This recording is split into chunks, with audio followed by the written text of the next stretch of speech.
बहुचर्चित TCS धर्मांतर आणि लैंगिक शोषण प्रकरणातील मुख्य सूत्रधार निदा खान गेल्या 40 दिवसांपासून पोलिसांना गुंगारा देत होती। अखेर पोलिसांनी दिवस रात्र एक करून निदा खानला आपल्या ताब्यात घेतलं आहे।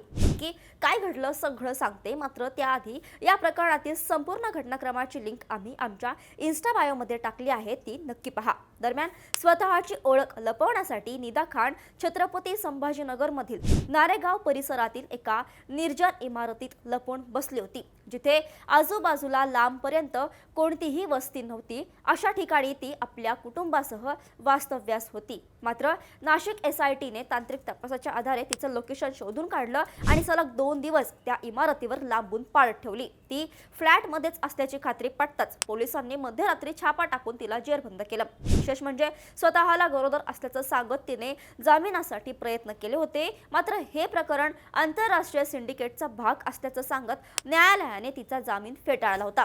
संशयास्पद बँक व्यवहार आणि परदेशी फंडिंगचे धागेदोरे निदा खानच्या अटकेमुळे समोर येण्याची आता दाट शक्यता आहे। नाशिक धर्मांतर प्रकरणातील या मोठ्या कारवाईमुळे आता अनेक धक्कादायक सत्य बाहेर येतील। तुमच्या मते अशा गंभीर प्रकरणांमध्ये खरंच आंतरराष्ट्रीय शक्तींचा हात असू शकतो का? तुमचं मत आम्हाला कमेंट्समध्ये नक्की कळवा आणि अशाच महत्त्वाच्या घडामोडींसाठी थोडक्यातला फॉलो आणि सबस्क्राईब करायला विसरू नका।